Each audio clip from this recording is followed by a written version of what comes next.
Quem causa o prejuízo é o responsável por reparar. Então, veja que a justiça divina não está preocupada em apontar dedo, não está preocupada em condenar ninguém, mas ela é uma justiça de responsabilidade. Quem causou o prejuízo é quem vai reparar, porque senão seria muito fácil. Eu causo prejuízo e outro vai lá resolver a minha encrenca? Não está justo, né? Então a justiça manda, você causou o prejuízo? Então você repara. E a expiação, que é mudança de lado. Isso está lá no A Caminho da Luz e está principalmente no livro Vida e Sexo de Emmanuel. Não é? Ao longo do livro, Emmanuel diz assim: então, se alguém tem preconceito de cor da pele e causa prejuízo aos nossos irmãos e irmãs afrodescendentes, o que acontece? Se ele causa prejuízo, além dele reparar o prejuízo, ele expia. Então, ele nasce como afrodescendente. Por quê? Porque a expiação significa: eu vou ocupar o lugar daquele que eu feri. Não é? Então, aqui, por exemplo, muitos judeus nasceram romanos. E muitos romanos nasceram judeus.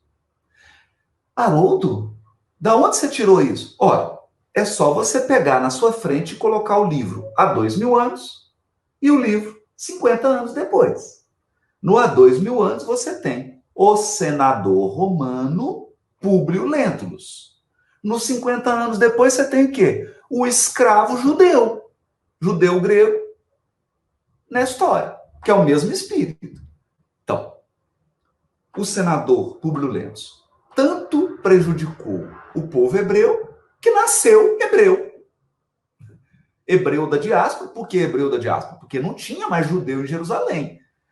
Tito destruiu Jerusalém no ano 70, não tinha mais judeu em Jerusalém. Então ele não tinha como ele nascer mais em Jerusalém, porque em Jerusalém não tinha judeu. Então onde que ele nasceu? Nasceu judeu na Grécia. Então, essa é a lógica da lei divina. Essa é a lógica da lei divina. Todo grupo que você persegue, todo grupo que você condena, todo grupo que você prejudica, depois você encarna lá, naquele grupo. Você inverte os papéis.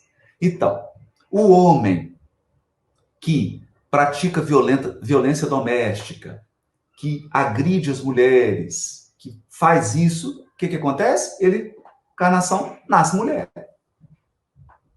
Nasce mulher numa situação de vulnerabilidade para ele experimentar o que é a posição que ele estava exercendo violência. Então, a justiça divina troca de lado. E o contrário também. A mulher troca de lado.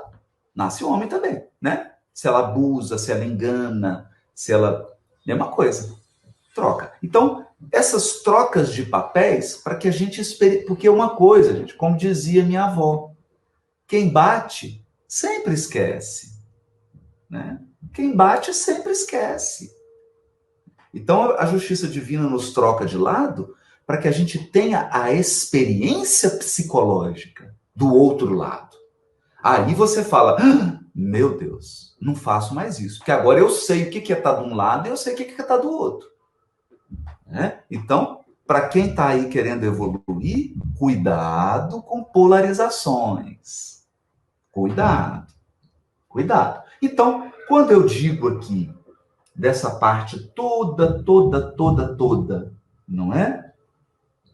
Que é essa parte do juízo, né? Essa parte de Isaías aqui que está falando do julgamento. Primeiro o julgamento do povo hebreu, depois o julgamento das outras nações. Por que isso? Porque cada nação tem uma missão no concerto universal dos povos. Não é? Então, por que todas estão julgadas aqui? Porque todas falharam no cumprimento das suas missões coletivas. Mas a falha de Israel é mais grave. Por quê? Ela exercia uma posição de liderança espiritual. Então, quando o povo hebreu falha, a humanidade fica sem um referencial religioso espiritual. Então, é muito grave. É muito grave isso, né? Mas aqui tem um julgamento. Então, isso vai do capítulo 1 até o capítulo 35. Nós falamos sobre isso, né?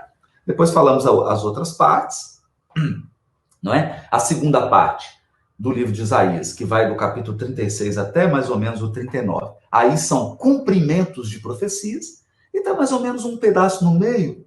Possivelmente nem foi o próprio Isaías que escreveu, possivelmente, deve ter sido a comunidade posteriormente, foi vendo que as profecias se cumpriram e registraram o cumprimento das profecias, né? E a terceira parte, do capítulo 40 em diante, aí já fala do Messias, aí já entra na regeneração da humanidade, no papel do Messias. Então vamos lá. Então hoje, rapidinho, nós já estamos próximos aí do tempo, eu queria abordar do capítulo 1 ao 12. Do capítulo 1 ao 12. Rapidinho, porque qual que é o nosso objetivo aqui? Nós não vamos comentar versículo. Por que nós não vamos comentar versículos específicos, um por um? Porque senão a gente corre o risco de entrar na floresta amazônica e ficar um ano estudando uma árvore e depois sair. Quer dizer, você sabe tudo sobre aquela árvore, mas não sabe nada sobre a floresta. E o nosso objetivo do estudo de Isaías é que todos nós tenhamos uma visão panorâmica da floresta. Então, eu estou te dando aqui uma visão panorâmica do livro de Isaías. Você fala, nossa, o livro de Isaías está dividido aí em 3 partes. Uma parte aqui pequenininha, uma parte que são os julgamentos, outra parte da redenção do Messias. Então, uma parte avaliou e a outra parte Deus mandou ajuda. Oh, entendi. Aí você tem uma visão geral do livro. Então, eu estou te aclarando, dando chaves de leitura para que a gente possa estudar a obra, né? Então, o livro abre do capítulo 1 ao capítulo 6. Então, anota aí quem está anotando. Do capítulo 1 ao capítulo 6 é o julgamento, quer dizer, perdão, do capítulo 1 ao capítulo 12 é o julgamento, é a audiência de julgamento do povo hebreu. Então, é como se tivesse um conclave na espiritualidade superior e a situação do povo hebreu foi avaliada e foi dada a sentença. Só que olha que bonito. São 12 capítulos. É até interessante ser 12, né?